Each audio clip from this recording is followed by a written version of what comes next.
Mgogoro unaoendelea kati ya Irani kwa upande mmoja na Marekani pamoja na Israeli kwa upande mwingine umeibua mjadala mzito duniani. Je, Urusi na China wako tayari kuiunga mkono Irani kwa vitendo au wataishia kwenye matamko ya kidiplomasia tu?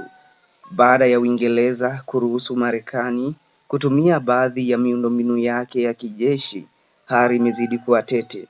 Wakati huo macho ya dunia yameelekezwa kwa washirika wakuu wa Tehran, yaani Urusi pamoja na China. Kwa upande wa Moscow, kauli zimekuwa kali, lakini hatua zinaonekana kuwa za tahadhari. Kremlin imelaani mashambulizi dhidi ya Irani na kuelezea masikitiko yake juu ya kuongezeka kwa mapigano.